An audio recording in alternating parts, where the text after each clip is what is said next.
Hello friends, বং চ্যানেলে আপনাকে স্বাগত।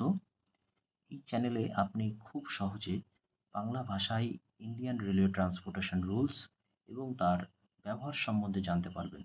চলুন, আজকে আমরা আলোচনা করব গ্রেডিয়েন্ট, তার প্রকারভেদ, স্টিপ গ্রেডিয়েন্ট, ঘাট সেকশন এবং ঘাট সেকশনে ট্রেন চলাচলের জন্য কী কী সাবধানতা অবলম্বন করা হয় সেই সম্বন্ধে। গ্রেডিয়েন্ট গ্রেডিয়েন্ট কাকে বলে?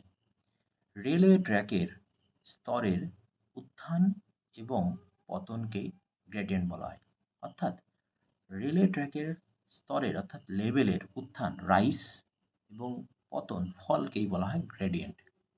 গ্রেডিয়েন্ট দুই প্রকার, রুলিং গ্রেডিয়েন্ট আর দুই ফলিং গ্রেডিয়েন্ট। চলুন আমরা ছবির মাধ্যমে ব্যাপারটা বোঝানোর চেষ্টা করি। এখানে এ স্টেশন থেকে বি স্টেশনে একটি গাড়ি যাচ্ছে। স্টেশন থেকে বি স্টেশনে গাড়িটা উঁচুর দিকে উঠছে দেখাই যাচ্ছে।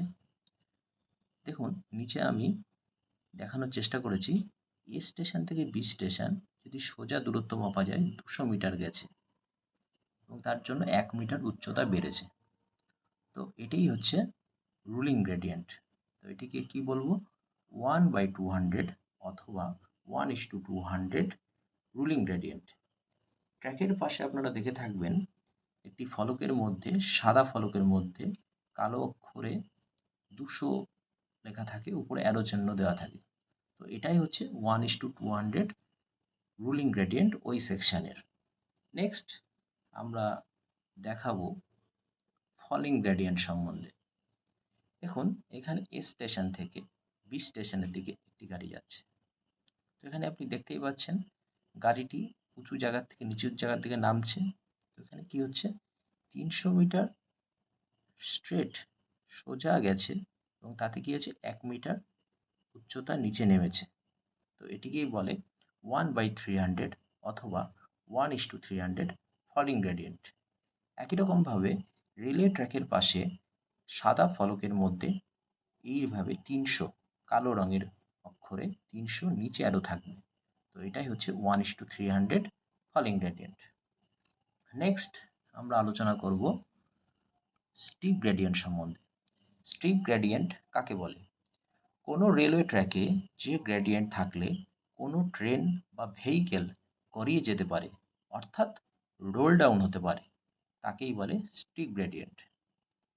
4 হুইলার অর্থাৎ 4 চাকার ওয়াগন উইথ ব্রাশ বিয়ারিং এর ক্ষেত্রে স্টিপ গ্রেডিয়েন্ট কত? 1:260 অর্থাৎ 1:260 গ্রেডিয়েন্ট বা তার থেকে বেশি হলেই 4 wheeler wagon with brush bearing সেই গাড়ি রোল ডাউন হয়ে যাবে।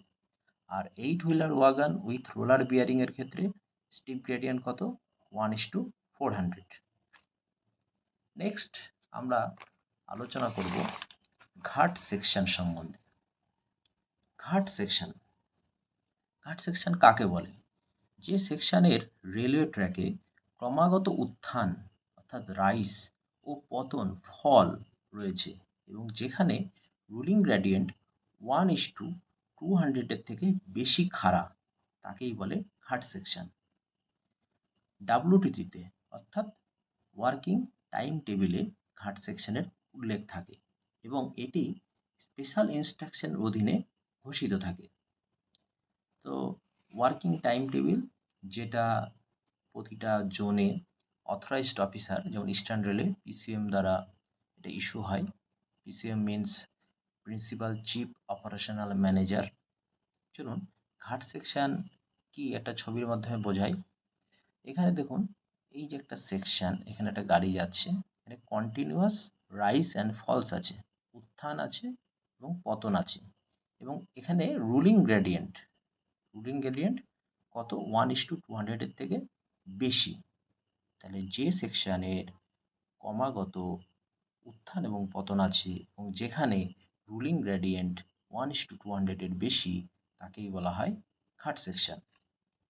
নেক্সট আমরা আলোচনা করব ঘাট সেকশনে ট্রেন চলাচলের জন্য কি কি সতর্কতা অবলম্বন করা হয়। 1. এলপি এবং এএলপি এর ওই ঘাট সেকশনের যথাযথ এলআর অর্থাৎ রোড লার্নিং অবশ্যই থাকতে হবে এবং কম্পিটেন্সি সার্টিফিকেট থাকতে হবে, যে সার্টিফিকেটটি কম্পিটেন্ট অথরিটি, যেমন লোকো পাইলটের ক্ষেত্রে এলআই লোকো ইন্সপেক্টর হতে পারে, তিনি প্রদান করবেন। ওই সার্টিফিকেটটি 3 বছরের জন্য ভ্যালিড থাকে। 2, ট্রেনটি অবশ্যই টিএক্সআর অর্থাৎ ট্রেন এক্সামিনার দ্বারা হিল টেস্টেড বা ইন্টেন্সিভলি এক্সামিনড হতে হয়। 3, ঘাট সেকশনে প্রবেশের পূর্বে এলপি অবশ্যই ব্রেক টেস্টিং জোনে পর্যাপ্ত ব্রেক পাওয়ার আছে কিনা পরীক্ষা করবেন। কিভাবে পরীক্ষা করবেন? ট্রেনটি যখন 70 থেকে 75 কিলোমিটার প্রতি ঘন্টা গতিতে টেস্ট বোর্ডে ঢুকবে, সেই ঢোকা মাত্রই এলপি অর্থাৎ লোকো পাইলট 1 কেজি পার সেমি স্কোয়ার প্রেসার ড্রপ করবেন। বোর্ডের শেষে হওয়ার ঠিক পরেই যদি ট্রেনের গতি 36 থেকে 37 কিলোমিটার প্রতি ঘন্টা গতিতে নেমে যায়, তাহলে এলপি সুনিশ্চিত হবেন যে ট্রেনটিতে পর্যাপ্ত ব্রেক পাওয়ার আছে। যদি পর্যাপ্ত ব্রেক পাওয়ার না থাকে, তাহলে এলপি ট্রেনটিকে দাঁড় করাবেন এবং পুনরায় টিএক্সআর এক্সামিনের জন্য আবেদন করবেন। তারপরেও যদি পর্যাপ্ত ব্রেক পাওয়ার না হয়, তাহলে এলপি ব্যাংকার বা অ্যাসিস্টিং ইঞ্জিন ডিমান্ড করবেন। আরও কিছু তথ্য দিয়ে দিই। ঘাট সেকশনে কোনো ট্রেন স্টেবল হলে ও স্টল হলে অ্যাপ্রুভ স্পেশাল ইনস্ট্রাকশন, যেটা সিআরএস দ্বারা ইস্যু হয়, তার অধীনে ওই ট্রেনের উভয় দিকেই 10টি ওয়াগনের হ্যান্ডব্রেক লাগানো হয়, যেটা নর্মাল অবস্থায় কিন্তু উভয় দিকে ট্রেনের বোথ সাইডে 6টি করে ওয়াগনের হ্যান্ডব্রেক লাগানো হয়। আরেকটা তথ্য, 1:400 বা তার অধিকতম গ্রেডিয়েন্টের যুক্ত স্টেশনে কোনো ট্রেন স্টেবল বা সিকিউর হলে অ্যাপ্রুভ স্পেশাল ইনস্ট্রাকশনের অধীনে অ্যাডিশনাল প্রিকশন অর্থাৎ সাবধানতা নেওয়া হয়। ঠিক আছে, তাহলে আজকে এখানেই শেষ করছি। ভিডিওটি সম্পূর্ণ দেখার জন্য ধন্যবাদ। যদি আপনার মনে এই বিষয়ে কোনো রকম প্রশ্ন থাকে, তাহলে অবশ্যই কমেন্ট বক্সে লিখে জানাবেন।